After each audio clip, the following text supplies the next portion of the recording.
Hi hello മക്കളെ, welcome to Leads academy smart plus. അപ്പോൾ നമ്മൾ ഇന്ന് ഡിസ്കസ് ചെയ്യാൻ പോകുന്നത് 8ാം ക്ലാസ്സിന്റെ കെമിസ്ട്രിയുടെ ലാസ്റ്റ് ചാപ്റ്റർ എന്തായിരുന്നു? Fibres and plastic. ഫൈബറുകളും പ്ലാസ്റ്റിക്കുകളും. എന്താ പ്ലാസ്റ്റിക്സ്? പ്ലാസ്റ്റിക്കിന്റെ കുറേ സാധനങ്ങൾ നമ്മൾ ഡേ ടു ഡേ ലൈഫിൽ യൂസ് ചെയ്യുന്നതാണ് അല്ലേ? പല സാധനങ്ങളും നമ്മൾ യൂസ് ചെയ്യുന്നതാണ്. ദെൻ ഫൈബേഴ്സോ? ഫൈബേഴ്സ് എന്ന് പറയുമ്പോൾ നമ്മൾ ഡ്രസ് മെറ്റീരിയൽസ് കേട്ടിട്ടുണ്ടാവും അല്ലേ? സിൽക്ക്, വൂള്, കോട്ടൺ അല്ലെങ്കിൽ പരുത്തി, ജൂട്ടിന്റെ ഡ്രസ് മെറ്റീരിയൽസ് എന്നൊക്കെ കേട്ടിട്ടുണ്ടാവും അല്ലേ? അത് നമ്മൾ ഉപയോഗിക്കുന്നതായിരിക്കും. അത്തരത്തിലുള്ള ഈ മെറ്റീരിയൽസിനെയൊക്കെയാണ് എന്തെന്ന് പറയുന്നത്? ഫൈബേഴ്സ് എന്ന് പറയുന്നത്. ഈ ഫൈബേഴ്സിനെയും ഈ പ്ലാസ്റ്റിക്സിനെയും എല്ലാരെയും കൂടെ നമ്മൾ കൂട്ടി വിളിക്കുന്ന പേരാണ് എന്ത്? പോളിമേഴ്സ് എന്ന് പറയുന്നത്. എന്താണ്? പോളിമേഴ്സ് എന്ന് പറയുന്നത്. അപ്പൊ എങ്ങനെയാണ് ഈ പോളിമേഴ്സ്, അതായത് ഫൈബേഴ്സും പ്ലാസ്റ്റിക്സും ഒക്കെ ഫോം ചെയ്യുന്നതെന്ന് അറിയോ? എങ്ങനെയാ പോളിമേഴ്സ് ഫോം ചെയ്യുന്നത്? Polymers are the macromolecules formed by the combination of large number of simple molecules. എന്താണ്? ചെറിയ ചെറിയ സിമ്പിൾ മോളിക്യൂൾസ് കമ്പൈൻ ചെയ്ത് ഫോം ചെയ്യുന്നതാണ് എന്ത്? നമ്മുടെ പോളിമേഴ്സ് എന്ന് പറയുന്നത്. ഈ സിമ്പിൾ ചെറിയ ചെറിയ മോളിക്യൂൾസിനെയാണ് എന്തെന്ന് വിളിക്കുന്നത്?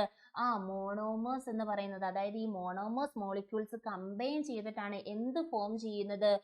ഒരു പോളിമർ ഫോം ചെയ്യുന്നത്. അതായത് നമ്മൾ മുത്തുമാല ഉണ്ടാക്കൂലേ? മുത്തുമാല ഉണ്ടാക്കുമ്പോൾ ചെറിയ ചെറിയ മുത്തുകൾ കോർത്തിട്ടാണ് നമ്മൾ നല്ല ഭംഗിയുള്ള ഒരു നെക്ലസ് അല്ലെങ്കിൽ ഒരു മുത്തുമാലയാക്കി ഉണ്ടാക്കിയെടുക്കുന്നത്. അതേപോലെ തന്നെ ചെറിയ ചെറിയ മോളിക്യൂൾസ് കമ്പൈൻ ചെയ്തിട്ടാണ് എന്തുണ്ടാകുന്നത്?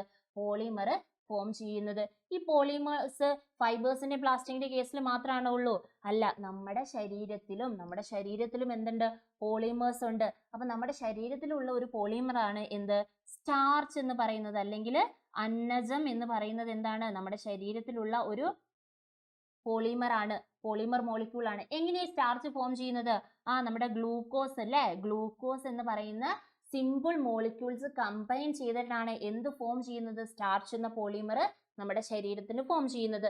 അതേപോലെ തന്നെ ഒരു പോളിമർ ആണ് എന്ത്? പ്രോട്ടീൻ എന്ന് പറയുന്നത്. എന്താണ്? പ്രോട്ടീനും ഒരു പോളിമർ ആണ്. പ്രോട്ടീൻ എങ്ങനെയാ ഫോം ചെയ്യുന്നത്? ചെറിയ ചെറിയ അമിനോ ആസിഡ് കൂടി ചേർന്നിട്ടാണ് എന്ത് ഫോം ചെയ്യുന്നത്? അമിനോ ആസിഡ്സിന്റെ ചെറിയ ചെറിയ മോളിക്യൂൾസ് കമ്പൈൻ ചെയ്തിട്ടാണ് എന്ത് ഫോം ചെയ്യുന്നത്? പ്രോട്ടീന് ഫോം ചെയ്യുന്നത്. അപ്പൊ എന്താണ് പോളിമർ എന്ന് ക്ലിക്കായോ? ഓക്കെ. ദെൻ നമ്മൾ പോളിമേഴ്സിന്റെ ഭൗതിക അവസ്ഥയുടെ അടിസ്ഥാനത്തിൽ നമ്മൾ പോളിമേഴ്സിനെ എന്തൊക്കെയായിട്ട് ക്ലാസിഫൈ ചെയ്തിട്ടുണ്ട്? 3ആയിട്ട് ക്ലാസിഫൈ ചെയ്തിട്ടുണ്ട്. അതിൽ ഒന്നാമത്തെയാണ് എന്ത്? ഫൈബർ, രണ്ടാമത്തേത് പ്ലാസ്റ്റിക്, മൂന്നാമത്തെ ക്ലാസിഫിക്കേഷൻ ആണ് എന്ത്? റബ്ബർ എന്ന് പറയുന്നത്. അതായത് ഫൈബർ എന്ന് പറയുന്നത് is used to manufacture strong threads. അതായത് ഫൈബർ എന്ന് പറയുന്നത് നമ്മൾ ഒരു പോളിമറിന്റെ ക്ലാസിഫിക്കേഷൻ ആണ്. ഫൈബർ എന്തിനാണ് യൂസ് ചെയ്യുന്നത്? സ്ട്രോങ് ത്രെഡ്സ്, കട്ടിയുള്ള നൂലുകൾ ഉണ്ടാക്കാൻ വേണ്ടിയിട്ടാണ് ഫൈബേഴ്സ് നമ്മൾ യൂസ് ചെയ്യുന്നത്. രണ്ടാമത്തേതാണെന്ത്? പ്ലാസ്റ്റിക്. രണ്ടാമത്തെ ക്ലാസിഫിക്കേഷൻ ആണെന്ത്? പ്ലാസ്റ്റിക് എന്ന് പറയുന്നത്. പ്ലാസ്റ്റിക് എന്തിനാണ് യൂസ് ചെയ്യുന്നത്?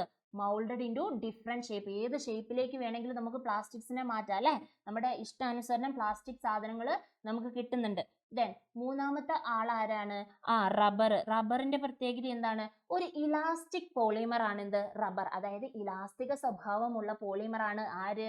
റബ്ബർ എന്ന് പറയുന്നത്. റബ്ബർ ബാൻഡ് നമ്മൾ വലിച്ച് സ്ട്രെച്ച് ചെയ്ത് വിട്ട് കഴിഞ്ഞാൽ തിരിച്ചതേപോലെ വരൂലേ? അപ്പോൾ ഒരു ഇലാസ്റ്റിക് സ്വഭാവമുള്ള ആൾ ആരാണ്? റബ്ബർ എന്ന് പറയുന്നത് ഒരു പോളിമർ ആണ്. ഇതില് ഫൈബേഴ്സ് എന്ന് പറയുമ്പോൾ 2 ടൈപ്പ് ആണുള്ളത്. നാച്ചുറൽ ഫൈബേഴ്സും സിന്തറ്റിക് ഫൈബേഴ്സും. എന്താണ് നാച്ചുറൽ ഫൈബേഴ്സ്? നാച്ചുറൽ ഫൈബേഴ്സ് എന്ന് പറയുമ്പോൾ ഏതൊക്കെയായിരിക്കും നാച്ചുറൽ ഫൈബേഴ്സ്? അറിയോ? നാച്ചുറൽ ഫൈബേഴ്സ് എന്ന് പറയുന്നത്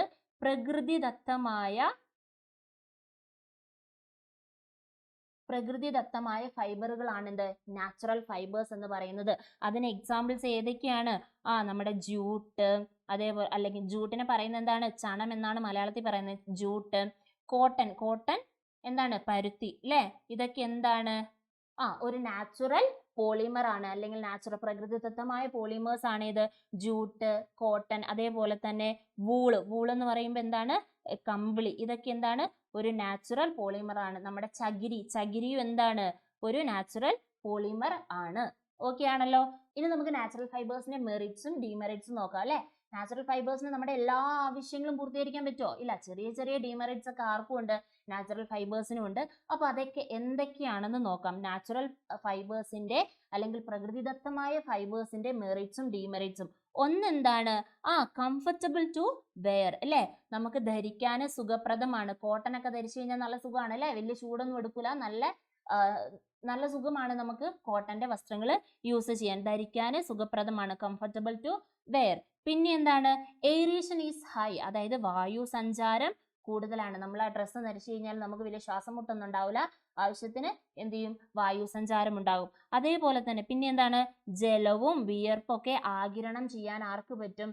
നാച്ചുറൽ ഫൈബേഴ്സിന് പറ്റും. വിയർപ്പൊക്കെ ഉണ്ടെങ്കിൽ അതെന്ത് ചെയ്യും, അബ്സോർബ് ചെയ്ത് എടുക്കും. ദെൻ ഇതിന്റെ ഡീമെറിറ്റ്സ് എന്തൊക്കെയാണ്? നാച്ചുറൽ ഫൈബേഴ്സിന്റെ ഡീമെറിറ്റ്സ് ഒന്നാമത്തെ എന്താണ്? ലഭ്യത കുറവ്, കിട്ടാനില്ല, കുറവാണ്, ലഭ്യത കുറവ്, ലെസ് അവൈലബിൾ ആണ്. പിന്നെ എന്താ? എളുപ്പത്തിൽ ചുളുങ്ങുന്നു, എന്താണ്? പെട്ടെന്ന് ചുളുങ്ങും അല്ലേ. നമ്മൾ മടക്കിയൊക്കെ വെച്ച് കഴിഞ്ഞാൽ, തേച്ച് മടക്കി പെട്ടിയിൽ വെച്ച് കഴിഞ്ഞാലും എടുക്കുമ്പോൾ എന്താണ്? ചുളിവുണ്ടാകും അല്ലേ, കോട്ടന്റെ ഡ്രസ്സിനൊക്കെ. പിന്നെ എന്താണ്? വില കൂടുതലാണ്, എക്സ്പെൻസീവ് ആണ്, കിട്ടാൻ കുറവാണ്, ലഭ്യത കുറവാണ്, അതുകൊണ്ട് തന്നെ എന്താണ്? ഹൈ എക്സ്പെൻസീവ് ആണ്. പിന്നെയോ ഈടു നിൽക്കുന്നില്ല, അല്ലെങ്കിൽ നോട്ട് ഡ്യൂറബിൾ, അധിക കാലം യൂസ് ചെയ്യാൻ പറ്റൂല, പെട്ടെന്ന് എന്ത് ചെയ്യും, നശിച്ചു പോകും. ഇതാണ് നാച്ചുറൽ ഫൈബേഴ്സിന്റെ മെറിറ്റ്സും ഡിമെറിറ്റ്സും. ഇനി നമ്മൾ നോക്കുന്നതാണ് മാൻ മെയ്ഡ് ഫൈബേഴ്സ് ഓർ അല്ലെങ്കിൽ സിന്തറ്റിക് ഫൈബേഴ്സ് എന്ന് പറയുന്നത്. നാച്ചുറൽ ഫൈബേഴ്സ് എന്ന് പറയുന്നത് പ്രകൃതിദത്തമായ ഫൈബേഴ്സ് ആണെങ്കിൽ, മാൻ മെയ്ഡ് അല്ലെങ്കിൽ സിന്തറ്റിക് ഫൈബേഴ്സ് എന്ന് പറയുന്നത് എന്തായിരിക്കും? ആർട്ടിഫിഷ്യലി നമ്മൾ സയന്റിഫിക്കലി ഉണ്ടാക്കിയെടുക്കുന്ന ഫൈബേഴ്സ് ആണ് എന്തെന്ന് പറയുന്നത്? സിന്തറ്റിക് ഫൈബേഴ്സ് എന്ന് പറയുന്നത്. ദെൻ ഈ സിന്തറ്റിക് ഫൈബേഴ്സിന്റെ മെറിറ്റ്സും ഡിമെറിറ്റ്സും ആണ്. സിന്തറ്റിക് ഫൈബേഴ്സ് എന്ന് പറയുമ്പോൾ ഏതൊക്കെയായിരിക്കും സിന്തറ്റിക് ഫൈബേഴ്സ് എന്ന് അറിയോ? സിന്തറ്റിക് ഫൈബേഴ്സിന്റെ എക്സാമ്പിൾ ആണ് എന്ത്? നൈലോണ്, റയോൺ കുർത്തി എന്നൊക്കെ കേട്ടിട്ടില്ലേ? റയോണ്, അതേപോലെ തന്നെ പോളിത്തീൻ ഒക്കെ എന്താണ്? ഈ സിന്തറ്റിക് ഫൈബേഴ്സിന്റെ ഗണത്തിൽ പെടുന്നതാണ്. ദെൻ സിന്തറ്റിക് ഫൈബേഴ്സിന്റെ മെറിറ്റ് എന്ന് പറയുന്നത് cheaper than the natural fibres അല്ലേ. നാച്ചുറൽ ഫൈബേഴ്സിനെ വെച്ച് നോക്കുമ്പോൾ ചീപ്പാണ്, പുള്ളി ചീപ്പാണ്. ദെൻ പിന്നെയോ ഹൈ ഡ്യൂറബിലിറ്റി, എന്താണ്? കൂടുതൽ കാലം ഈട് നിൽക്കും. കോട്ടനെ പോലെ അല്ലെങ്കിൽ ജൂട്ടിനെ പോലെ പെട്ടെന്ന് നശിച്ചു പോകുന്നില്ല, ഡ്യൂറബിലിറ്റി കൂടുതലാണ്, അതായത് കൂടുതൽ കാലം എന്ത് ചെയ്യും, ഈട് നിൽക്കും. പിന്നെ എന്താണ്? റിങ്കിൾ ഫ്രീ, എളുപ്പത്തിൽ ചുളുങ്ങുന്നില്ല, തേക്കാൻ മടിയുള്ളവർക്ക് എന്താണ്? പെട്ടെന്ന് ചുളുങ്ങത്തില്ല. അപ്പൊ നാച്ചുറൽ ഫൈബേഴ്സ് ആയിരിക്കും നമ്മൾ പ്രിഫർ ചെയ്യുക. പിന്നെ എന്താണ്? നനഞ്ഞാൽ വേഗത്തിൽ ഉണങ്ങുന്നു, can dry easily on getting wet, പെട്ടെന്ന് നനഞ്ഞു കഴിഞ്ഞാൽ എന്ത് ചെയ്യുന്നു, പെട്ടെന്ന് ഉണങ്ങുന്നു അല്ലേ. ദെൻ അതിന്റെ ഡിമെറിറ്റ്സോ? അപ്പൊ മെറിറ്റ്സ് പറയുമ്പോൾ എന്തായാലും എന്തുണ്ട്? ഡിമെറിറ്റ്സും ഉണ്ട്. വായു സഞ്ചാരം കുറവാണ്, സിന്തറ്റിക് ഫൈബേഴ്സിന് വായു സഞ്ചാരം കുറവാണ്. ദെൻ ജലാംശം ആഗിരണം ചെയ്യാനുള്ള കഴിവ് എന്താണ്? കുറവാണ്. സ്വെറ്റൊക്കെ ആഗിരണം ചെയ്യാനുള്ള കഴിവ് എന്താണ്? കുറവാണ്. അതേപോലെ തന്നെ ചൂട് കാലാവസ്ഥയ്ക്ക് അനുയോജ്യമല്ല. പോളിസ്റ്റർ അല്ലെ, നമ്മൾ ചൂടിന് നല്ല വെയിലൊക്കെ ഉള്ളപ്പോൾ പോളിസ്റ്ററിന്റെ ഡ്രസ്സ് ഇട്ട് കഴിഞ്ഞാൽ എന്താണ്? കുറച്ചും കൂടെ നമുക്ക് ചൂടെടുക്കുന്നത് കൂടും അല്ലെ. അപ്പൊ അതേസമയം കോട്ടന്റെ ഡ്രസ്സൊക്കെ ആണെങ്കിൽ നമുക്കിത് ചൂടിൽ നിന്നും കുറച്ചൊരു ആശ്വാസം ലഭിക്കും. പിന്നെ എന്താണ് നാച്ചുറൽ അല്ലെങ്കിൽ സിന്തറ്റിക് ഫൈബറിന്റെ ഒരു പ്രശ്നം എന്താണ്? തീ പിടിക്കാനുള്ള പ്രവണത കൂടുതലാണ്. പെട്ടെന്ന് എന്ത് ചെയ്യുന്നു? തീ പിടിക്കാനുള്ള പ്രവണതയും ആർക്ക് കൂടുതലാണ്? സിന്തറ്റിക് ഫൈബറിന് കൂടുതലാണ്. ഓക്കെ ആണല്ലോ മക്കളെ. ദെൻ അതേപോലെ തന്നെ ഇപ്പോൾ നമ്മൾ ഈ സിന്തറ്റിക് ഫൈബേഴ്സിന്റെ കൂടെ synthetic fibres are generally used by blending them with natural substances like cotton അല്ലേ. അതായത് നമ്മുടെ നാച്ചുറൽ സബ്സ്റ്റൻസ് ആയ നാച്ചുറൽ ഫൈബർ ആയ കോട്ടന്റെ കൂടെ മിക്സ് ചെയ്തിട്ടും സിന്തറ്റിക് ഫൈബേഴ്സ്, അതായത് രണ്ടുപേരുടെ ഒരു കോമ്പിനേഷൻ ആയിട്ടുള്ളതും യൂസ് ചെയ്യുന്നുണ്ട്. അപ്പൊ രണ്ടിന്റെ ക്യാരക്ടറിസ്റ്റിക്സ് കിട്ടും അല്ലെ. രണ്ടിന്റെ ക്യാരക്ടറിസ്റ്റിക്സും ഏതിന് കിട്ടും? ഉണ്ടാക്കുന്ന പ്രൊഡക്റ്റിന് കിട്ടും. ദെൻ അടുത്ത ആളാണ് ആര്? റബ്ബർ എന്ന് പറയുന്നത്. റബ്ബർ എന്ന് പറയുന്നത് ഒരു പോളിമർ ആണ് അല്ലെ. ഒരു പോളിമർ ആണ് റബ്ബർ. റബ്ബറിന്റെ പ്രത്യേകത എന്താണ്? റബ്ബർ എന്ന് പറയുന്നത് ഒരു നാച്ചുറൽ പോളിമർ ആണ്. നാച്ചുറൽ പോളിമർ ആണ്. പുള്ളിക്ക് എന്തിന്റെ സ്വഭാവമുണ്ട്? ഇലാസ്റ്റിക് സ്വഭാവമുണ്ട് അല്ലെ. വലിയും ഇലാസ്റ്റിക് സ്വഭാവമുണ്ട്. ദെൻ റബ്ബർ എങ്ങനെയാ ഉണ്ടാക്കിയെടുക്കുന്നത്? നമുക്കറിയാം അല്ലെ. നമ്മള് റബ്ബർ പാലിൽ നിന്നും, അതായത് ലാറ്റക്സ്, റബ്ബർ ട്രീയുടെ ലാറ്റക്സിൽ നിന്നുമാണ് എന്ത്? റബ്ബർ നമ്മൾ വേർതിരിച്ചെടുക്കുന്നത്. ദെൻ റബ്ബർ എന്ന് പറയുന്നത് ഐസോപ്രീൻ എന്ന് പറയുന്ന മോണോമർ കമ്പൈൻ ചെയ്തിട്ടാണ്, അതായത് റബ്ബർ പാലിൽ ഉണ്ടാകുന്നത് ഐസോപ്രീൻ എന്ന് പറയുന്ന ചെറിയ മോണോമർ ആണ്. ഈ മോണോമർ കമ്പൈൻ ചെയ്തിട്ടാണ് റബ്ബർ എന്ന് പറയുന്ന ആ പോളിമർ എന്ത് ചെയ്യുന്നത്, രൂപം കൊള്ളുന്നത് അല്ലെങ്കിൽ ഉണ്ടാകുന്നത്. അപ്പോൾ റബ്ബറിന്റെ മോണോമർ ഏതാണ്? റബ്ബറിന്റെ മോണോമർ ആണ് ഐസോപ്രീൻ എന്ന് പറയുന്നത്. ഈ റബ്ബർ പാലിനെയാണ് റബ്ബർ ലാറ്റക്സ് എന്ന് പറയുന്നത് കേട്ടോ. ഓക്കെ, ദെൻ അതേപോലെ തന്നെ റബ്ബറിന്റെ പ്രോപ്പർട്ടീസ് ഉള്ള സിന്തറ്റിക് റബ്ബേഴ്സും എന്ത് ചെയ്യുന്നുണ്ട്, ഇപ്പോൾ നിർമ്മിക്കുന്നുണ്ട് സയന്റിഫിക്കലി, അല്ലെങ്കിൽ സിന്തറ്റിക് റബ്ബേഴ്സ്, അതിനെയാണ് പറയുന്നത് എന്ത്, സിന്തറ്റിക് റബ്ബേഴ്സ് എന്ന് പറയുന്നത്.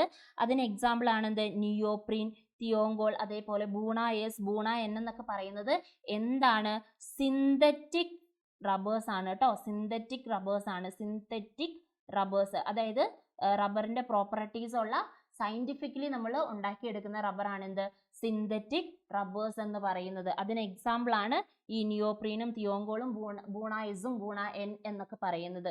ഓക്കെ ആണല്ലോ. അടുത്തതാണ് നമ്മുടെ മെയിൻ ആള്, താരം വന്നു, ആരാണ്, പ്ലാസ്റ്റിക് അല്ലെ. പ്ലാസ്റ്റിക്സ്. പ്ലാസ്റ്റിക് എന്താണ്? പ്ലാസ്റ്റിക് എന്ന് പറയുന്നത് ഒരു പോളിമർ ആണ്, നമുക്കറിയാലോ അല്ലെ. പോളിമർ ആണ്. Plastics are polymers having properties different from those fibres. ഫൈബേഴ്സിൽ നിന്നും റബ്ബറിൽ നിന്നും വ്യത്യസ്തമായ സ്വഭാവമാണ് ആർക്കുള്ളത്, നമ്മുടെ പ്ലാസ്റ്റിക്കിന് ഉള്ളത്. Plastics are synthetic polymers. Plastic എന്ന് പറയുന്നത് എന്താണ്, ഒരു കൃത്രിമ പോളിമർ ആണ്. എന്ത്, നമ്മുടെ പ്ലാസ്റ്റിക് കൃത്രിമ പോളിമർ ആണ് എന്ത്, പ്ലാസ്റ്റിക് എന്ന് പറയുന്നത്. Then different types of plastics are used for manufacturing a number of products അല്ലെ. നമ്മൾ പല തരത്തിലുള്ള സാധനങ്ങൾ ഉണ്ടാക്കിയെടുക്കുന്നുണ്ട് പ്ലാസ്റ്റിക്സ് കൊണ്ട് അല്ലെ. നമ്മുടെ വീട്ടിൽ തന്നെ നോക്കി കഴിഞ്ഞു കഴിഞ്ഞാൽ എന്തൊക്കെ സാധനങ്ങളാ, എണ്ണിയ തീരൂല അല്ലെ പ്ലാസ്റ്റിക് സാധനങ്ങൾ. അപ്പോൾ വിവിധ ഇനം സാധനങ്ങൾ എന്തുകൊണ്ട് ഉണ്ടാക്കുന്നുണ്ട്, പ്ലാസ്റ്റിക് കൊണ്ട് ഉണ്ടാക്കുന്നുണ്ട്. ദെൻ ഈ പ്ലാസ്റ്റിക്കിന്റെ ക്യാരക്ടർ, ഇത്രയൊക്കെ യൂസ് ഉള്ളപ്പോൾ പുള്ളിന്റെ ചെങ്ങായിന്റെ ക്യാരക്ടേഴ്സ്, സവിശേഷതകൾ എന്തൊക്കെയാന്ന് പഠിക്കണ്ടേ അല്ലേ. ദെൻ പുള്ളിയുടെ സവിശേഷതയാണ് എന്ത്, ഒന്നാമത്തെ സവിശേഷതയാണ് can be moulded into any shape. ഏത് ഷേപ്പിലേക്ക് വേണമെങ്കിലും നമുക്ക് എന്ത് ചെയ്യാം, വാർത്തെടുക്കാൻ വേണ്ടി പറ്റും. ഏത് ഷേപ്പിൽ വേണമെങ്കിലും എന്ത് ചെയ്യാം, വാർത്തെടുക്കാം. അതേപോലെ തന്നെ രണ്ടാമത്തെയാണ് എന്ത്, ഡു നോട്ട് കൊറോയിഡ് ഈസിലി, പെട്ടെന്ന് എന്ത് ചെയ്യില്ല, നശിക്കുന്നില്ല. പിന്നെ എന്താണ്, insulators of electricity, bad conductor of heat, അതായത് താപവാഹി അല്ല എന്ത്, നമ്മുടെ പ്ലാസ്റ്റിക് എന്ന് പറയുന്നത്. താപചാലകങ്ങളല്ല എന്ത്, നമ്മുടെ plastics. Do not react with water, ജലവുമായിട്ട് എന്ത് നടക്കുന്നില്ല, റിയാക്ഷൻ നടക്കുന്നില്ല, അല്ലെങ്കിൽ ജലവുമായി പ്രവർത്തിക്കുന്നില്ല. പിന്നെ do not react with chemical substance അല്ലെ, രാസപദാർത്ഥങ്ങളായിട്ടൊന്നും എന്ത് ചെയ്യുന്നില്ല, രാസപ്രവർത്തനത്തിൽ ഏർപ്പെടുന്നില്ല. പിന്നെ എന്താണ്, തീ പിടിക്കും. ഇച്ചിരി പ്രശ്നമാണ്, എന്താണ്, പുള്ളി തീ പിടിക്കും. ദെൻ നമുക്ക് പ്ലാസ്റ്റിക്കിനെ പല സാധനങ്ങൾ ഉണ്ടാക്കാൻ വേണ്ടിയിട്ട് പ്ലാസ്റ്റിക് യൂസ് ചെയ്യുന്നുണ്ടാവും അല്ലെ. അപ്പോൾ അവിടെയൊക്കെ പ്ലാസ്റ്റിക്കിന്റെ എന്ത് പ്രോപ്പർട്ടി ആയിരിക്കും ഉപയോഗിക്കുന്നത് എന്ന് നോക്കാം അല്ലെ. അതായത് ടു ഇൻസുലേറ്റ് ദ ഇലക്ട്രിക് കണ്ടക്ടേഴ്സിൽ, വൈദ്യുത ചാലകങ്ങളിൽ ആവരണമായിട്ട് ആരെ ഉപയോഗിക്കാറുണ്ട്, നമ്മുടെ പ്ലാസ്റ്റിക്കിനെ യൂസ് ചെയ്യാറുണ്ട്. എന്തുകൊണ്ടായിരിക്കും അവിടെ യൂസ് ചെയ്യാനുള്ള കാരണം, നമ്മുടെ പ്ലാസ്റ്റിക്സ് വൈദ്യുത വാഹിയല്ല, not a conductor of electricity conduct ചെയ്യുന്നില്ല. അതുകൊണ്ടാണ് നമ്മൾ എന്തിനു വേണ്ടിയിട്ട് പ്ലാസ്റ്റിക്കിനെ യൂസ് ചെയ്യുന്നത്, to insulate the electric conductors. പിന്നെ എന്താണ്, to make the handles of the kitchen utensils അല്ലെ. വീട്ടിലുള്ള ചില പാത്രങ്ങളുടെ പിടിയിലൊക്കെ പ്ലാസ്റ്റിക് ആയിരിക്കും ഉണ്ടാവുക. എന്തുകൊണ്ടായിരിക്കും ആ പ്ലാസ്റ്റിക് പിടി ആക്കിയത്, ഡു നോട്ട് കണ്ടക്ടർ ഓഫ് ഹീറ്റിനെ കടത്തി വിടുന്നില്ല, താപവാഹിയല്ല.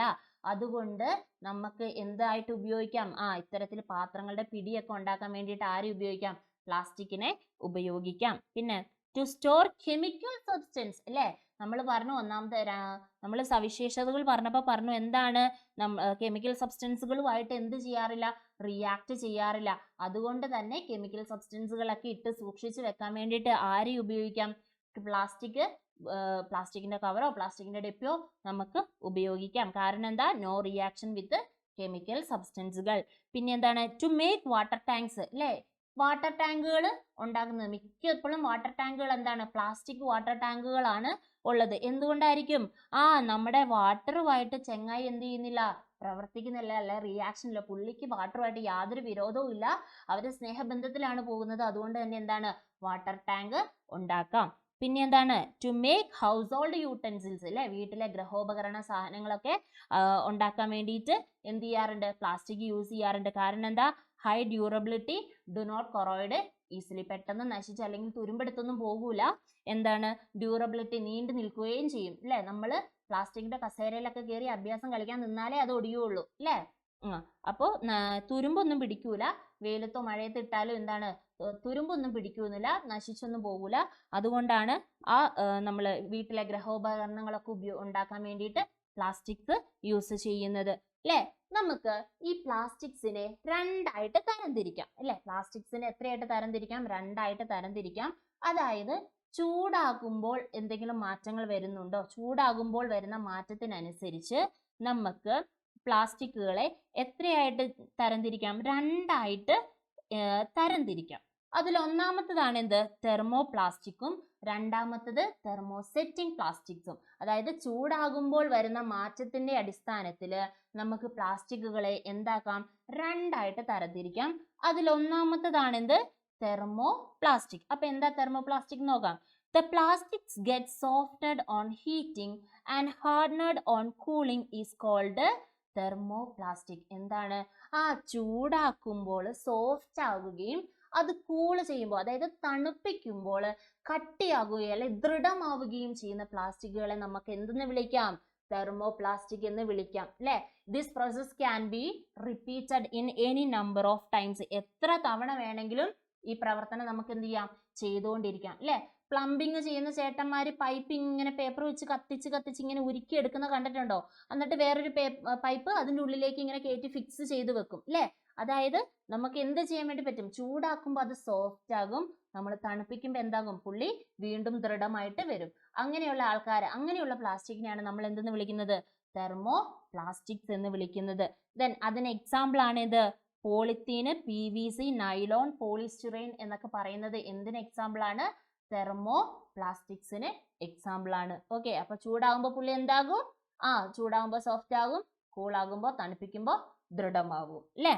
ഓക്കെ, അങ്ങനെയാണെങ്കിൽ രണ്ടാമത്തെ എന്തായിരിക്കും, the plastics which remains soft when heated during its manufacture and get hardened permanently on cooling is called thermosetting plastic അല്ലേ.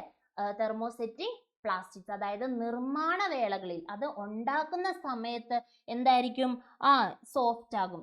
ഉണ്ടാക്കുന്ന സമയത്ത് അതെന്ത് ചെയ്യും, ചൂടായ അവസ്ഥയിൽ മൃദുവാകുകയും എന്നാൽ തണുപ്പിക്കുമ്പോൾ സ്ഥിരമായി ദൃഢമാവുകയും ചെയ്യുന്ന പ്ലാസ്റ്റിക് ആണെന്ത്, തെർമോപ്ലാസ്റ്റിക് എന്ന് പറയുന്നത്. തണുപ്പിക്കുമ്പോൾ ദൃഢമാവുകയും ഉണ്ടാക്കുന്ന സമയത്ത് നമ്മൾ ചൂടാക്കുമ്പോൾ എന്താകും, സോഫ്റ്റ് ആകും, തണുപ്പിച്ച് കഴിയുമ്പോൾ എന്താകും, ദൃഢമാവുകയും ചെയ്യുന്ന പ്ലാസ്റ്റിക് ആണെന്ത്, തെർമോസെറ്റിംഗ് പ്ലാസ്റ്റിക് എന്ന് പറഞ്ഞത്. പിന്നെ എന്താണ്, ദൃഢമായി കഴിഞ്ഞാൽ ഇവയെ ചൂടാക്കി വീണ്ടും രൂപമാറ്റം വരുത്തുവാൻ സാധ്യമല്ല. അതായത് ഒരിക്കലും നമ്മൾ ചൂടാക്കി നമ്മൾ എന്ത് ചെയ്യുന്നു, ഒരു വസ്തുവാക്കി മാറ്റി കഴിഞ്ഞു കഴിഞ്ഞാൽ വീണ്ടും അതിനെ ചൂടാക്കിയിട്ട് രൂപമാറ്റം വരുത്താൻ എന്ത് ചെയ്യില്ല, സാധിക്കില്ല. അത്തരത്തിലുള്ള പ്ലാസ്റ്റിക്കുകളെയാണ് എന്തെന്ന് പറയുന്നത്, തെർമോസെറ്റിംഗ് പ്ലാസ്റ്റിക്സ് എന്ന് പറയുന്നത്. ഉണ്ടാക്കുന്ന സമയത്ത് ചൂടാക്കുമ്പോൾ എന്തായിരിക്കും, സോഫ്റ്റ് ആയിരിക്കും. ഉണ്ടാക്കി കഴിഞ്ഞ് തണുപ്പിക്കുമ്പോൾ എന്തായിരിക്കും, അത് ദൃഢമാവുകയും ചെയ്യും. വീണ്ടും അതിനെ എന്താക്കാൻ പറ്റില്ല, ചൂടാക്കിയിട്ട് രൂപമാറ്റം വരുത്താൻ വേണ്ടിയിട്ട് സാധിക്കൂല. അത്തരത്തിലുള്ള പ്ലാസ്റ്റിക്കിനെയാണ് എന്തെന്ന് പറയുന്നത്, തെർമോസെറ്റിംഗ് പ്ലാസ്റ്റിക്സ് എന്ന് പറയുന്നത്. അതിന് എക്സാമ്പിൾ ആണ് ഏതൊക്കെ, ബാക്ലൈറ്റ്, യൂറിയ, ഫോർമാൽഡിഹൈഡ്, റെസിൻ, ടെർലൈൻ എന്നൊക്കെ പറയുന്നത് എന്തിന് എക്സാമ്പിൾ ആണ്, നമ്മുടെ തെർമോസെറ്റിക് പ്ലാസ്റ്റിക്കിന് എക്സാമ്പിൾ ആണ്. ഈ പോർഷൻ ഇമ്പോർട്ടന്റ് ആണ്, എല്ലാ ക്വസ്റ്റ്യൻ പേപ്പറിലും ചോദിച്ച് കാണുന്ന ഒരു ഭാഗമാണിത്. നന്നായിട്ട് പഠിക്കാട്ടോ. ദെൻ ഇത് നോക്കിക്കേ, നമ്മുടെ ടെക്സ്റ്റിൽ, നിങ്ങളുടെ ടെക്സ്റ്റിൽ തന്നെ കൊടുത്തിരിക്കുന്ന ഒരു പിക്ചർ ആണിത്. എന്താണ് ഈ ടേബിളിൽ തെർമോ പ്ലാസ്റ്റിക്കും അതേപോലെ തന്നെ തെർമോസെറ്റിംഗ് പ്ലാസ്റ്റിക്സിന്റെയും എക്സാമ്പിൾസ് ആണ് കൊടുത്തിരിക്കുന്നത്. തെർമോ പ്ലാസ്റ്റിക്കിന്റെ എക്സാമ്പിൾ ആണ് എന്താണ്, പോളിത്തീൻ. എന്തിനാണ് യൂസ് ചെയ്യുന്നത്, polythene used for manufacture of the different packets, tubes, containers etcetera. ഇതൊക്കെ ഉണ്ടാക്കാൻ വേണ്ടി, ട്യൂബുകൾ, കണ്ടെയ്നറുകൾ ഒക്കെ ഉണ്ടാക്കാൻ വേണ്ടിയിട്ടാണ് ഏത് യൂസ് ചെയ്യുന്നത്, പോളിത്തീൻ എന്ന് പറയുന്ന തെർമോ പ്ലാസ്റ്റിക് യൂസ് ചെയ്യുന്നത്. ദെൻ രണ്ടാമത്തതാണ്, അതായത് തെർമോ പ്ലാസ്റ്റിക്കിൽ വരുന്ന രണ്ടാമത്താണ് എന്ത്, പോളിവിനൈൽ ക്ലോറൈഡ്. പോളിവിനൈൽ ക്ലോറൈഡ് അല്ലെങ്കിൽ PVC എന്ന് പറയുന്നത് എന്തിനാണ് യൂസ് ചെയ്യുന്നത്, ഇലക്ട്രിക്കൽ വയറിങ്ങിൽ, plumbing, shoes, handbags, raincoats, bottles, furnitures, ഇതൊക്കെ ഉണ്ടാക്കാൻ വേണ്ടിയിട്ടാണ് PVC എന്ന് പറയുന്ന തെർമോപ്ലാസ്റ്റിക് യൂസ് ചെയ്യുന്നത്. ദെൻ അടുത്തത് തൊട്ട് താഴെ ആരെയാണ് കൊടുത്തിരിക്കുന്നത്? തെർമോ സെറ്റിംഗ് പ്ലാസ്റ്റിക് ആണ്. ബാക്ക് ലൈറ്റ് അല്ലേ? ബാക്ക് ലൈറ്റ് എന്തിനാണ് യൂസ് ചെയ്യുന്നത്? Manufacture of plug, switch, buttons, handles of electrical utensils and kitchen vessels അല്ലേ? കിച്ചൺ വെസൽസും അതേപോലെ തന്നെ നമ്മുടെ സ്വിച്ച്, പ്ലഗ് ബോർഡ്, ഇതൊക്കെ ഇല്ലേ? പിന്നെ നമ്മുടെ ഇലക്ട്രിക്കൽ എക്യുപ്മെന്റ്സിന്റെ ഒക്കെ ഹാൻഡിൽ ഉണ്ടാക്കാൻ വേണ്ടിയിട്ടൊക്കെയാണ് ബാക്ക് ലൈറ്റ് എന്ന് പറയുന്ന തെർമോ സെറ്റിംഗ് പ്ലാസ്റ്റിക് യൂസ് ചെയ്യുന്നത്. ദെൻ പിന്നെയോ അടുത്തത് ഏതാണ്? മെലാമിൻ ഫോർമാൽഡിഹൈഡ് റെസിൻ എന്ന് പറയുന്നത് അല്ലേ? ഇതെന്തിനാണ് യൂസ് ചെയ്യുന്നത്?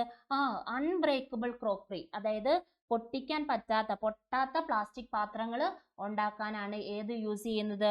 മെലാനിൻ ഫോർമാൽഡിഹൈഡ് റെസിൻ ഉപയോഗിക്കുന്നത്. ഇതും ഒരു തെർമോ സെറ്റിംഗ് ആണോ?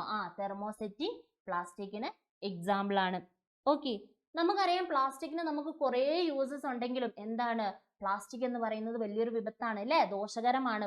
പ്ലാസ്റ്റിക്കിന്റെ പൊല്യൂഷൻ എന്നൊക്കെ പറയുന്നത് നമുക്ക് എല്ലാ മേഖലയിലും അതൊരു ദോഷകരമായി ബാധിക്കുന്നതാണ് അല്ലേ? അപ്പൊ നമുക്ക് നോക്കാം ഏതൊക്കെ സിറ്റുവേഷനിലാണ് പ്ലാസ്റ്റിക് കൊണ്ടുള്ള പൊല്യൂഷൻ കാരണമാകുന്നത് എന്നുള്ളത് അല്ലേ? ഏതൊക്കെയാണ്? Plastic materials, situations where plastic materials become harmful, ദോഷകരമായി വരുന്ന സാഹചര്യങ്ങളാണ് നോക്കുന്നത്. ഒന്നാമത്തേത് എന്താണ്? അലക്ഷ്യമായിട്ട് വലിച്ചെറിയുമ്പോൾ എന്താ സംഭവിക്കുക? പരിസ്ഥിതി മലിനീകരണത്തിന് കാരണമാകുന്നു അല്ലേ? പ്ലാസ്റ്റിക്കുകൾ മണ്ണിലേക്ക് ഡീഗ്രേഡ് ചെയ്ത് പോകുമോ? ഇല്ല. അതവിടെ കടന്നു കഴിഞ്ഞു കഴിഞ്ഞാൽ വെള്ളം പോലും മണ്ണിലേക്ക് എന്ത് ചെയ്യില്ല? ഇറങ്ങൂല. അപ്പോൾ പ്ലാസ്റ്റിക്കുകൾ എന്ത് ചെയ്യുന്നു? ഇങ്ങനെ അലക്ഷ്യമായിട്ട് വലിച്ചെറിഞ്ഞു കഴിഞ്ഞാൽ അത് നമ്മുടെ എൻവയോൺമെന്റിന് തന്നെ, പാരിസ്ഥിതിക പ്രശ്നത്തിന് തന്നെ കാരണമാകുന്നു. പിന്നെ എന്താണ്? രണ്ടാമത്താണ് burning of plastic causes air pollution. Plastic കത്തിക്കുമ്പോൾ വായു മലിനീകരണം അല്ലേ ഉണ്ടാകും. ടയർ ഒരയുമ്പോൾ വരെ നമുക്ക് സ്മെല്ല് സഹിക്കാൻ പറ്റൂല. അപ്പോൾ പ്ലാസ്റ്റിക് കത്തുന്ന സ്മെല്ല് എന്ന് പറയുന്നത് ഒട്ടും പറ്റത്തില്ല അല്ലേ? അത് വായു മലിനീകരണത്തിന് കാരണമാകുന്നു. ഇപ്പൊ അങ്ങനെ പ്ലാസ്റ്റിക് ഒക്കെ കത്തിക്കുന്നത് ശിക്ഷാർഹമാണ് അല്ലേ? നമ്മുടെ വീടുകളിലുള്ള പ്ലാസ്റ്റിക് ഒക്കെ കളക്ട് ചെയ്യാൻ വേണ്ടി ഹരിതകർമ്മ സേന പോലെയുള്ള ചേച്ചിമാരൊക്കെ വീട്ടിൽ വരുന്നുണ്ട്. പ്ലാസ്റ്റിക് ആയിട്ടും എല്ലാ സാധനങ്ങളും അവർ കളക്ട് ചെയ്യുന്നുണ്ട്, നമ്മൾ കൊടുത്തു വിടുന്നുണ്ട്. അപ്പൊ എൻ്റെ മക്കളും ആരും എന്ത് ചെയ്യരുത്? പ്ലാസ്റ്റിക്കുകളൊന്നും കത്തിക്കാനും അലക്ഷ്യമായിട്ട് വലിച്ചെറിയാനും നിൽക്കരുത്. ദെൻ പിന്നെ എന്താണ്? Dumping plastic materials in the soil reduces the water absorption capacity of the soil അല്ലേ? മണ്ണിലേക്ക് നമ്മൾ അലക്ഷ്യമായിട്ട് പ്ലാസ്റ്റിക് സാധനങ്ങൾ വലിച്ചെറിഞ്ഞു കഴിയുമ്പോൾ എന്താ സംഭവിക്കുക? മണ്ണിലേക്ക് ജലം എന്ത് ചെയ്യില്ല? അബ്സോർബ് ചെയ്യില്ല അല്ലേ? മണ്ണിലേക്ക് ലയിച്ചു ചേരില്ല, അല്ലെങ്കിൽ മണ്ണിലേക്ക് വെള്ളം ഇറങ്ങി ചെല്ലൂല. അങ്ങനെ വരുമ്പോൾ എന്താ സംഭവിക്കുക? ജലാകിരണ മണ്ണിലുള്ള വെള്ളത്തിന്റെ അംശവും എന്ത് ചെയ്യും? കുറയാൻ വേണ്ടി തുടങ്ങും അല്ലേ? ദെൻ പ്ലാസ്റ്റിക്കുകളുടെ ദോഷങ്ങൾ നമ്മൾ പറഞ്ഞു, എന്തായാലും പഠിക്കണം. ഇത് നമുക്ക് കയ്യിൽ നിന്ന് എടുത്ത് എഴുതാനുള്ളതേ ഉള്ളൂ അല്ലേ? പ്ലാസ്റ്റിക്കുകളുടെ പൊല്യൂഷൻ, എങ്ങനെയാണ് പ്ലാസ്റ്റിക് പൊല്യൂഷന് കാരണമാകുന്നത് എന്നുള്ളത്. ഈ പ്ലാസ്റ്റിക്കുകളുടെ ദോഷമുണ്ടെങ്കിലും ചെറിയ ചെറിയ ബെനഫിറ്റിനൊക്കെ ആര് കാരണമാണ്? നമ്മുടെ പ്ലാസ്റ്റിക്കുകൾ ഉണ്ട് ഇല്ലേ? പ്ലാസ്റ്റിക്കിന് നല്ല യൂസസ് ആണ് ഉള്ളത്. എന്തൊക്കെയാണ് ബെനഫിറ്റ്സ് എന്ന് പറയുന്നത്? Forest conservation. അതെങ്ങനെ ഫോറസ്റ്റ് കൺസർവേഷനും പ്ലാസ്റ്റിക്കുമായിട്ട് ബന്ധപ്പെടുന്നത് അല്ലേ? നമുക്കറിയാം നമ്മുടെ വീട്ടിലെ പകുതി സാധനങ്ങളും എന്തുകൊണ്ടാണ് ഉണ്ടാക്കിയിരിക്കുന്നത്? പ്ലാസ്റ്റിക് സാധനങ്ങളാണുള്ളത്. പ്ലാസ്റ്റിക് ചെയേഴ്സും ഒക്കെ യൂസ് ചെയ്യുന്നുണ്ട് അല്ലേ? പണ്ട് മരത്തിന്റെ കസേരയും ഇതൊക്കെ ഉണ്ടായിരുന്നു കൂടുതലായിട്ട് യൂസ് ചെയ്തുകൊണ്ടിരുന്നത്. ഇപ്പോൾ എന്താണ്? പ്ലാസ്റ്റിക്കിന്റെ, അതിന്റെ സബ്സ്റ്റിറ്റ്യൂട്ട് ആയിട്ട് നമ്മൾ എന്തിനു യൂസ് ചെയ്യുന്നുണ്ട്? പ്ലാസ്റ്റിക്കിനെ യൂസ് ചെയ്യുന്നുണ്ട്. അപ്പം മരങ്ങളെയൊക്കെ നമ്മൾ വെറുതെ വിട്ടു എന്ന് പറയാം അല്ലേ? കുറേയൊക്കെ മരങ്ങളെ വെറുതെ വിടാൻ ഈ പ്ലാസ്റ്റിക് സഹായിച്ചു. അപ്പോൾ കൂടുതലായിട്ടും ഡിഫോറസ്റ്റേഷനെ ഒക്കെ എന്ത് ചെയ്തു? കുറച്ചൊക്കെ തടയാൻ വേണ്ടി പറ്റിയിട്ടുണ്ട്. പിന്നെ എന്താ? ഹൗസ് ഹോൾഡർ യൂട്ടിലിറ്റീസ് എന്നല്ല, വീട്ടിലെ ആവശ്യങ്ങൾക്ക് കൂടുതലായിട്ട് നമ്മൾ പ്ലാസ്റ്റിക് സാധനങ്ങൾ യൂസ് ചെയ്യുന്നുണ്ട്. പിന്നെ ഹെൽത്ത് സെക്ടറിൽ എങ്ങനെയായിരിക്കും ആരോഗ്യ മേഖലയിൽ ഈ പ്ലാസ്റ്റിക് ആരോഗ്യപരമായി ദോഷം ചെയ്യുന്ന സാധനം ആരോഗ്യപരമായിട്ട് നമുക്ക് എങ്ങനെയാണ് ബെനിഫിറ്റ് ആയത്? എങ്ങനെയായിരിക്കും? നമ്മുടെ ഇഞ്ചക്ഷൻ നീഡിൽസ് കാര്യങ്ങൾ, അതേപോലെ തന്നെ സിറിഞ്ച്, ഇതൊക്കെ ഉണ്ടാക്കുന്നത് പ്ലാസ്റ്റിക് സാധനങ്ങളാണ് അല്ലേ? പ്ലാസ്റ്റിക് വസ്തുക്കൾ കൊണ്ടാണ്. അപ്പോൾ അത്തരത്തിൽ എന്ത് ചെയ്തു? നല്ല ഒരു ബെനിഫിറ്റ് ആണ്. നമ്മുടെ ആരോഗ്യ മേഖലയിലും ഇതുകൊണ്ട് ഉപയോഗങ്ങൾ ഉണ്ടായിട്ടുണ്ട്. പിന്നെ എന്താ? കൺസ്ട്രക്ഷൻ വർക്കിനും പ്ലാസ്റ്റിക്കുകൾ യൂസ് ചെയ്യുന്നുണ്ട് അല്ലേ? Then what are the measures can be proposed to reduce pollution due to plastic? Plastic കൊണ്ടുള്ള പൊല്യൂഷൻ അല്ലെ, മലിനീകരണം നമുക്ക് എങ്ങനെയൊക്കെ തടയാം? എന്തൊക്കെ മെഷേഴ്സ് നമുക്ക് അഡോപ്റ്റ് ചെയ്യാം അല്ലെ? അതിൽ മെയിൻ ആയിട്ട് നമ്മൾ നോക്കേണ്ടതാണ് എന്ത്? 4 R'കൾ, 4 R's. ഏതാണ് 4 R's എന്ന് പറയുന്നത്? Reduce, reuse, refuse and recycle അല്ലേ? Reduce, reuse, refuse, recycle. എന്താ റെഡ്യൂസ് എന്ന് പറഞ്ഞു കഴിഞ്ഞാല് കുറയ്ക്കുക അല്ലെ? പ്ലാസ്റ്റിക് കൊണ്ടുള്ള സാധനങ്ങൾ, പ്ലാസ്റ്റിക് കവറുകളാണെങ്കിലും പ്ലാസ്റ്റിക് ഉൽപ്പന്നങ്ങളാണെങ്കിലും എന്ത് ചെയ്യുക? ഉപയോഗിക്കുന്നത് കുറയ്ക്കുക. പിന്നെ എന്താണ്? റീയൂസ് ചെയ്യുക. കുറേയൊക്കെ റീയൂസ് ചെയ്യാൻ പറ്റുന്ന സാധനങ്ങളൊക്കെ എന്ത് ചെയ്യുക? വീണ്ടും വീണ്ടും റീയൂസ് ചെയ്യുക. പിന്നെ എന്താണ്? റെഫ്യൂസ്, വേണ്ടാന്ന് പറഞ്ഞേക്കുക. കടയിൽ നിന്നൊക്കെ പ്ലാസ്റ്റിക്കിന്റെ കവറുകളൊക്കെ തരുമ്പോൾ പറയാം എനിക്ക് വേണ്ട അല്ലെ? നമ്മളും പ്ലാസ്റ്റിക് വേണ്ടാന്ന് വെക്കുക. നമുക്ക് അറിയുന്ന ആൾക്കാരോട് എന്ത് ചെയ്യുക? കൊടുക്കരുതെന്ന് പറയാ. റെഫ്യൂസ് ചെയ്യുക, പ്ലാസ്റ്റിക് വേണ്ട എന്ന് വെക്കുക അല്ലെ? പിന്നെ എന്താണ്? റീസൈക്കിൾ, വീണ്ടും എന്ത് ചെയ്യുക? റീസൈക്കിൾ ചെയ്ത് യൂസ് ചെയ്യാം. നമ്മുടെ തെർമോസെറ്റിംഗ് പ്ലാസ്റ്റിക്കുകളൊക്കെ എന്ത് ചെയ്യാം? വീണ്ടും റീസൈക്കിൾ ചെയ്തിട്ട് യൂസ് ചെയ്യാൻ വേണ്ടി പറ്റും. അപ്പൊ മെയിൻ ആയിട്ട് ഈ 4 Rകൾ എന്ത് ചെയ്യുക? നോട്ട് ചെയ്ത് വെക്കുക, പഠിക്കുക. ദെൻ അതല്ലാതെ നമുക്ക് എങ്ങനെയൊക്കെ ഒഴിവാക്കാൻ വേണ്ടി പറ്റും പ്ലാസ്റ്റിക്കിന്റെ പൊല്യൂഷൻ അല്ലെ? പ്ലാസ്റ്റിക് കൊണ്ടുള്ള മലിനീകരണം എങ്ങനെയൊക്കെ തടയാൻ വേണ്ടി പറ്റും? Avoid disposal of plastic product അല്ലെ? പ്ലാസ്റ്റിക് പ്രൊഡക്റ്റിന്റെ ഡിസ്പോസലുകൾ, അതായത് ഡിസ്പോസിബിൾ പ്ലാസ്റ്റിക് സാധനങ്ങളൊക്കെ നമ്മൾ യൂസ് ചെയ്യുന്നുണ്ടാവും അല്ലെ? യൂസ് ആൻഡ് ത്രോ ഐറ്റംസ്, ഒരു വട്ടം ഉപയോഗിക്കുന്നു, നമ്മൾ വലിച്ചെറിയുന്നു. അപ്പോൾ ഡിസ്പോസിബിൾ ആയിട്ടുള്ള പ്ലാസ്റ്റിക് സാധനങ്ങളുടെ ഉൽപ്പന്നങ്ങളുടെ ഉപയോഗം എന്ത് ചെയ്യുക? കുറയ്ക്കുക. പിന്നെ എന്താണ്? ഫംഗ്ഷൻസിന്റെ ഒക്കെ സമയത്ത് എന്ത് ചെയ്യുക? നമ്മുടെ നാച്ചുറൽ സബ്സ്റ്റൻസുകൾ ഉപയോഗിക്കുക. അതല്ലെങ്കിൽ എന്താണ്? ഗ്ലാസ്, സെറാമിക് പോലെയുള്ള വസ്തുക്കൾ കൊണ്ടുള്ള സാധനങ്ങളൊക്കെ എന്ത് ചെയ്യുക? യൂസ് ചെയ്യുക. പിന്നെ എന്താണ്? അലങ്കാരത്തിനായിട്ട് പ്ലാസ്റ്റിക്കിന്റെ ഒക്കെ ഉപയോഗിക്കുന്നതിന് പകരം തുണി കൊണ്ടുള്ളവ അല്ലെങ്കിൽ പ്ലാന്റ് മെറ്റീരിയൽസ് ഒക്കെ എന്ത് ചെയ്യുക? അലങ്കാരത്തിനായിട്ടൊക്കെ യൂസ് ചെയ്യുക. അപ്പൊ എല്ലാവരും നന്നായിട്ട് പഠിക്കുക. ചെറിയ ചാപ്റ്റർ ആണ്, നമ്മുടെ ഡേ ടു ഡേ ലൈഫുമായിട്ട് ബന്ധപ്പെട്ടിരിക്കുന്ന ഒരു ചാപ്റ്റർ ആണ്. അപ്പൊ നന്നായിട്ട് പഠിച്ചിട്ട് നിങ്ങൾക്ക് വീഡിയോസ് കാര്യങ്ങളൊക്കെ ഇഷ്ടപ്പെടുന്നുണ്ടെങ്കിൽ ഒന്ന് ലൈക്ക് ചെയ്യാനും ഷെയർ ചെയ്യാനും നിങ്ങളുടെ കൂട്ടുകാർക്കൊക്കെ ഒന്ന് ഷെയർ ചെയ്ത് കൊടുക്കാനും സബ്സ്ക്രൈബ് ചെയ്യാനും മറക്കാതിരിക്കുക. എന്തെങ്കിലും ക്വറീസ് അല്ലെങ്കിൽ എന്തെങ്കിലും കാര്യങ്ങൾ നിങ്ങൾക്ക് പറയാനുണ്ടെങ്കിൽ അത് കമന്റ് ചെയ്ത് ചോദിക്കുകയും ചെയ്യുക. അപ്പൊ എല്ലാവരും നല്ല ഉഷാറായിട്ട് പഠിക്കുക. Have A nice day and thank you.